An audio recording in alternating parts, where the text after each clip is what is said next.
வாங்க மிஸ்டர் செல்வம். டாக்டர், என் ஒய்ஃப் இப்போ எப்படி இருக்கா? பயப்படுற மாதிரி எதுவும் இல்லையே? 3 மாசம் தள்ளி போயிருக்கு டாக்டர். சொல்லலாம் நினைச்சோம். ஆனா இதுக்கு முன்னாடியே 2 தடவை குழந்தை உண்டாயி அபார்ஷன் ஆனதுனால 3 மாசம் முடிஞ்சதுக்கு அப்புறம் ஹாஸ்பிட்டல் வருவேன்னு சொல்லிட்டா. எல்லாம் நல்ல விஷயம் தானே? சாரி மிஸ்டர் செல்வம், நல்ல விஷயம்னு சொல்லதான் எனக்கும் ஆசை. ஆனா நீங்க நினைக்கிற மாதிரி நல்ல விஷயம் கிடையாது. டாக்டர், நீங்க என்ன சொல்ல வரீங்க? அப்ப பவிக்கு என்னாச்சு? அது எப்படி சொல்றதுன்னு தெரியல. உங்க ஒய்ஃபோட கர்ப்பப்பையில கட்டி இருக்கு. நீங்க அதை குழந்தை நினைச்சு 3 மாசம் வச்சுட்டு இருக்கீங்க. இதுக்கப்புறம் அவங்க உயிருக்கே ஆபத்து. கர்ப்பப்பையை உடனே எடுத்தாகணும். டாக்டர், எங்களுக்கு கல்யாணம் தான் 5 வருஷம் ஆகுது. குழந்தை என்ன கிடைக்கும் அன்னே கிடைக்கும் 5 வருஷம் தள்ளிட்டோம். இதுக்கப்புறம் என்னைக்காவது கிடைக்குங்கிற நம்பிக்கையில தான் 2 பேரும் வாழ்ந்துகிட்டு இருக்கோம். இப்ப கர்ப்பப்பையே எடுக்கணும்னா அவ எப்படி தாங்கிப்பா? சாரி மிஸ்டர் செல்வம், நீங்க இந்த முடிவை எடுத்துதான் ஆகணும். உங்க ஒய்ஃப் கிட்டயும் எப்படியாவது சொல்லி புரிய வைங்க. சரி விடுடா, நம்ம தலைவிதி எப்படி இருக்கோ அப்படிதான் நடக்கும். கவலைப்பட்டு என்ன ஆக போகுது? இன்னும் நடக்க வேண்டியதை பார்க்கலாம். அம்மா, இது குழந்தை நினைச்சு பவியை நான் எப்படி தாங்கினேன் உங்களுக்கு தெரியும்லம்மா? இல்லம்மா, கர்ப்பப்பை இருந்தாவது என்னைக்காவது ஒரு நாள் குழந்தை கிடைக்கும்னு நாங்க வாழலாம். கர்ப்பப்பையை எடுத்துட்டா எந்த நம்பிக்கையில வாழ்றது? அதை தவிர உங்ககிட்ட ஏதாவது வேற வழி இருக்காடா? இல்லம்மா, என் கையில இல்ல. அதைத்தான் சொல்றேன். அட்லீஸ்ட் பவியோட உயிரையாவது காப்பாத்தலாம்ல.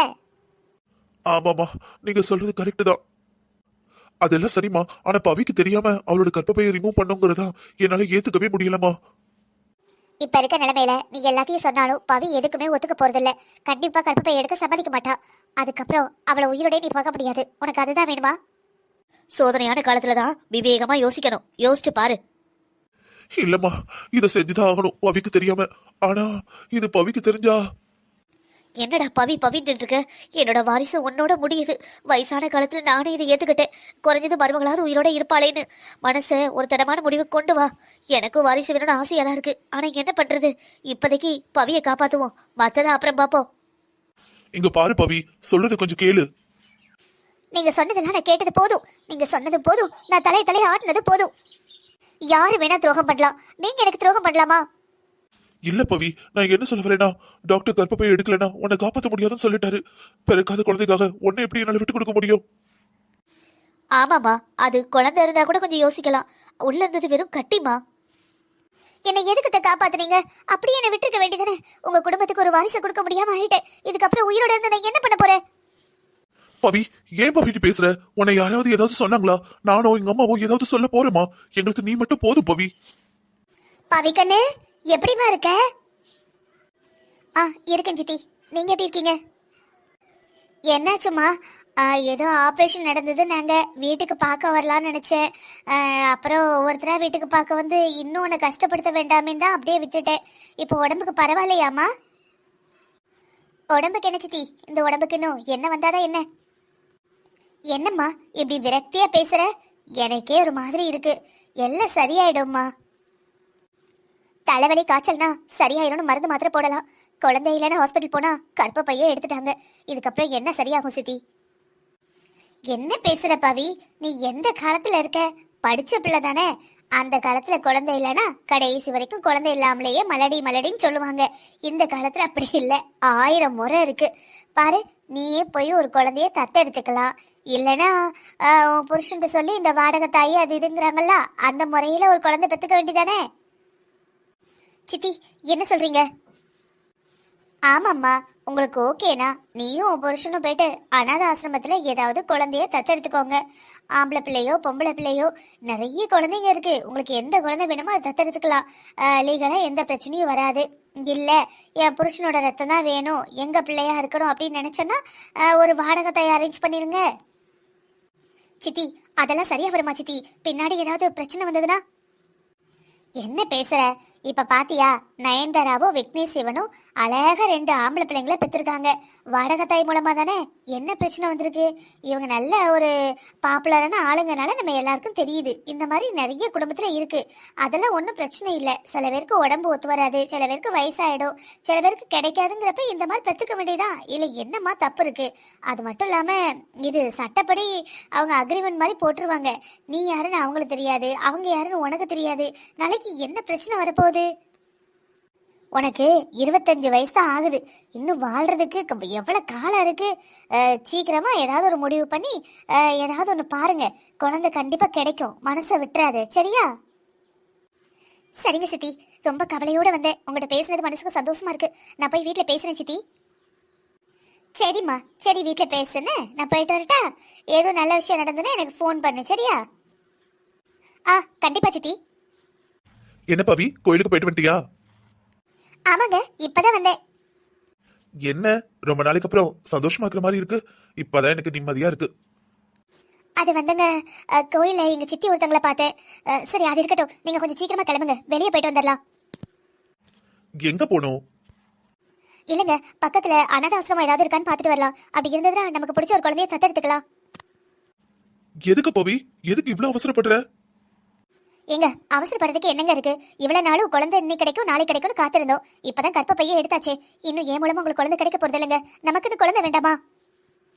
நீ சொல்றதெல்லாம் சரி பவி, ஆனா நம்மளா ஏதாவது முடிவெடுக்க முடியாது. வீட்டுல பெரியவங்க இருக்காங்கல்ல, அம்மாட்ட கேட்கலாம். அவங்க சரின்னு சொன்னதுக்கு அப்புறம் பார்க்கலாம். சரிங்க, அத்திட்டு போய் இப்பவே பேசுங்க.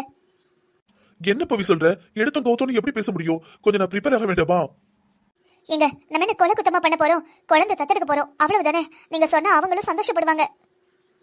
சரி, நாளைக்கு பேசுறேன். ஏங்க, சித்தி அதை சொன்னதுலேருந்து என்னால வெயிட் பண்ணவே முடியல. ஒவ்வொரு நிமிஷமும் ஒவ்வொரு யுகமா மாறிக்கிட்டு இருக்கு. சீக்கிரமா அத்திட்டு பேசுங்க. சரி சரி, பேசுறேன். உங்களுக்கு இதுல சம்மதம் தானே? பவி, என்ன கேட்டா உனக்கு நான் குழந்தை, எனக்கு நீ குழந்தைன்னு நம்மளே வாழ்ந்துடலாம்னு சொல்லுவேன். ஆனா நீதான் குழந்தை குழந்தைங்கிற. உனக்காக எதை வேணா நான் பண்ணுவேன். இதை பண்ண மாட்டேனா? ஏங்க, எப்படியாவது அத்தையை சம்மதிக்க வச்சிருங்க. சரி, கவலைப்படாத, எல்லாம் நல்லபடியாவே நடக்கும். மா, எல்லாத்தையும் உங்ககிட்ட சொல்லிட்டேமா. இப்ப நீ என்ன சொல்றமா? நாங்க ஒரு குழந்தையை தத்தெடுத்துக்கிட்டுமா?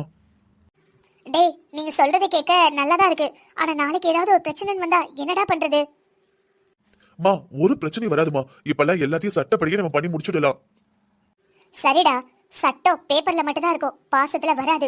ஒருவேளை குழந்தைகள்லாம் வளர்ந்ததுக்கு அப்புறம் அந்த குழந்தைய பெத்தவ வந்து நான் தான் உன்னோட அம்மா, இவன் உன்னோட அம்மா கிடையாது, என் கிட்ட வான்னு கூப்பிட்டா என்னடா பண்ணுவீங்க?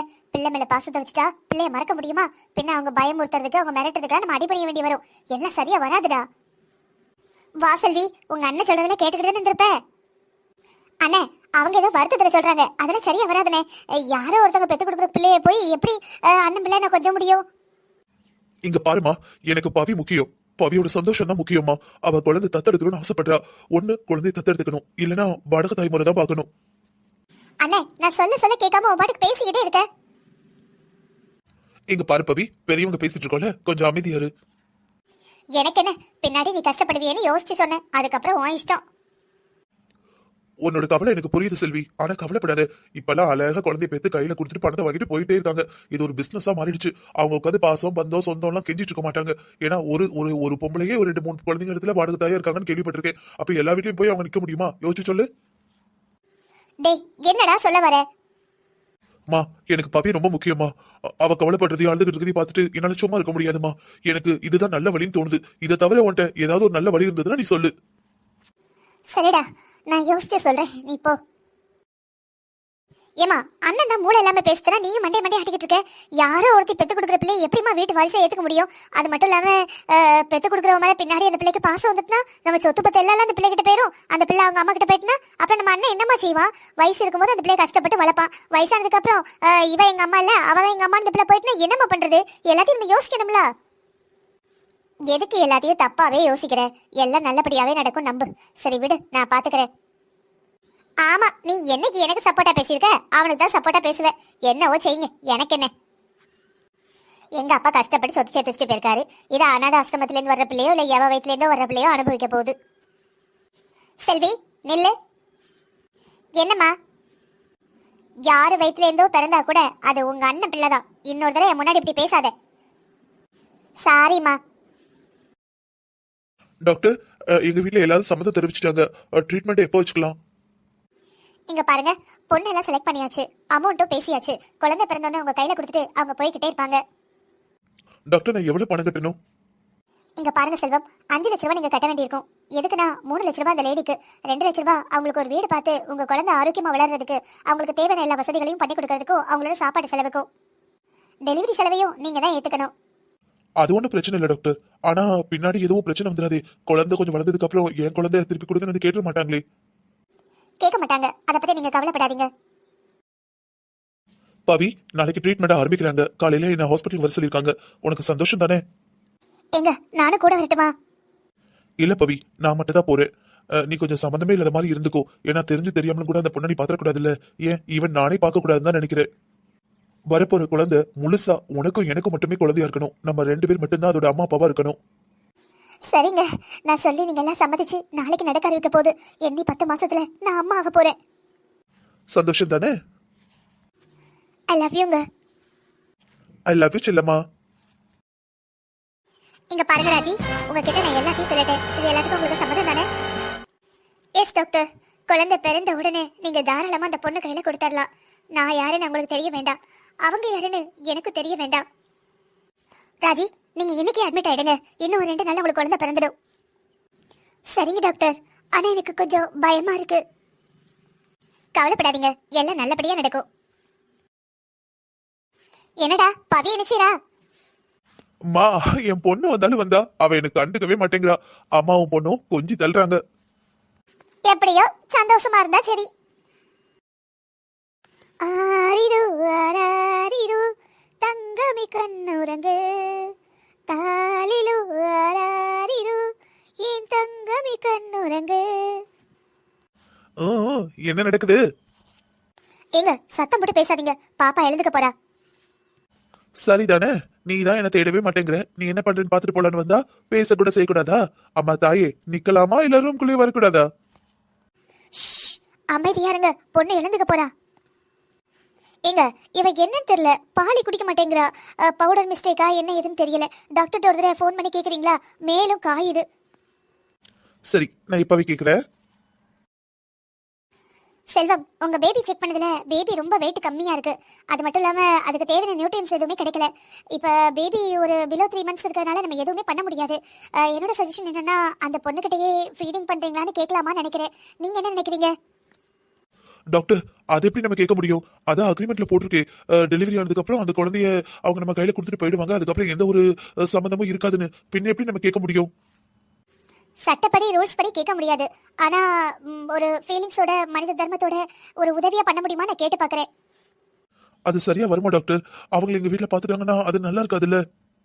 இல்ல இல்ல, அவங்க யாரும் உங்களை பார்க்க வேணாம், நீங்களும் அவங்கள பார்க்க வேணாம். குழந்தை 3 months தானே இருக்கு. இப்போ அவங்க அம்மாட்ட கொண்டு போய் கொடுத்தா ஒரு 1 month இல்ல 2 months அவங்க ஃபீடிங் பண்ணி கொடுக்கட்டும். அதுக்கப்புறம் பேபி நீங்க வாங்கிக்கோங்க. அது டாக்டர், இல்ல முடிவு உங்களோட தான். நான் சொல்லிட்டேன், என்ன பண்ணலாம் நீங்களே சொல்லுங்க. இல்ல இது கம்பல்சரி கிடையாது. இப்பே போனா கூட ஒரு 1 month பேபி சரியா பால் குடிக்கலனா கூட மறுபடியும் குடிச்சுக்கோ, அது இது இல்ல. ஆனா கொஞ்சம் சீக்கிரமா வெயிட் போட்டுருவேன்னு பார்த்தேன், மத்தபடி ஒண்ணும் இல்ல. சரிங்க டாக்டர். அப்போ ஒரு 1 monthக்கு நான் அப்பப்ப கொண்டு வந்து தரேன். நீங்க கவலைப்படாதீங்க செல்வம், எல்லாத்தையும் நான் பாத்துக்கிறேன். பவி, டாக்டர் நம்ம குழந்தையோட வெயிட் கம்மியா இருக்கான். இப்ப ஒரு பொண்ணு நம்ம குழந்தை பெத்து கொடுத்தாலும் அவட்ட ஃபீடிங்க்கு ஒரு 1 month கொடுக்கலாமான்னு கேட்காங்க. நான் உன்கிட்ட கேட்டு சொல்றேன்ட்டு வந்துட்டேன். ஆனா டப்பா பால் கொடுத்தாலும் உடம்பு தேறிடுமா? ஆனா அந்த அளவுக்கு எதிர்ப்பு சக்தி இருக்காது. பின்னாடி குழந்தை கஷ்டப்படும். அவங்ககிட்ட கேட்டு பார்க்கவான்னு கேட்காங்க. நீ என்ன சொல்ற? சரிங்க, 1 monthக்கு தானே. தாய்ப்பால் குடிச்சா நம்ம பிள்ளையும் ஆரோக்கியமா இருப்பா. கடைசி வரை ஸ்ட்ராங்கா ஆரோக்கியமா இருக்கணும்லாங்க. குழந்தைக்கு அது அவசியம் தான். 1 மாசம் இல்ல, கூட 1 மாசம் 2 மாசம் கூட ஃபீடிங் எடுத்துக்கட்டும். ஆனா அவங்க இதை வச்சு பின்னாடி நம்ம வீட்டுக்கு வந்துட மாட்டாங்களே. என்ன பேசுற? நம்ம வீட்டோட அட்ரஸ் அந்த பொண்ணுக்கு தெரியாது, அந்த பொண்ணு வீட்டோட அட்ரஸ் நமக்கு தெரியாது. பின்ன என்ன பிரச்சனை? குழந்தைய டாக்டர்கிட்ட போய் நான் கொடுக்க போறேன். குழந்தைய அவங்க அந்த பொண்ணுகிட்ட கொடுக்க போறாங்க. இன்னும் அது முடிவாகல. அவங்க அந்த பொண்ணுகிட்ட பேசிட்டு அதுக்கு சம்மதிச்சா மட்டும்தான். இருந்தாலும் நீ ஏதாவது நினைப்பியோன்னு கேட்டேன், அவ்வளவுதான். சரிங்க, எனக்கு எந்த பிரச்சனையும் இல்லை, சந்தோஷம்தான். நீங்க அந்த பொண்ணு தாய்ப்பால் கொடுக்குதில்ல, அதுக்கும் ஒரு அமௌண்ட் போட்டு கொடுத்துருங்க. எனக்கு தெரியும் இது சொல்றது சரியா தப்பான்னு தெரியல. தர்மப்படி தப்பு தான், தாய்ப்பாலுக்கு விலையே கிடையாது. ஆனா அவ உரிமையா தாயின்னு கொடுக்கறத நான் விரும்பலங்க. நீங்க பணம் கொடுத்துட்டீங்கன்னா எப்படி பணத்துக்காக குழந்தைய பெத்து கொடுத்தாங்களோ அந்த மாதிரி பணம் கொடுத்து தாய்ப்பால் வாங்கி கொடுத்துருக்கேன்னு என் மனசை தேத்திப்பேன். என்ன பண்றது? என்ன பாவம் பண்ணணும்? என் வயிற்றுலதான் குழந்தை பிறக்கலையே, என்னாலதான் தாய்ப்பால் கொடுக்க முடியாதே. ஆனா இன்னொருத்தி கொடுக்க முடியுங்கிறப்ப எனக்காக அதை தடுக்க நான் விரும்பலங்க. வருத்தப்படாத பவி, நம்ம வருத்தப்பட்ட காலெல்லாம் மலையேறிடுச்சு. இனிமே நம்ம சந்தோஷமா சிரிச்சு ஒண்ணுக்கு ஒண்ணா வாழணும், சரியா? 1க்கு 1 இல்லைங்க, 1க்கு 2. நீங்க 1, நானும் என் பொண்ணும் 2, ஆக மொத்தம் 3.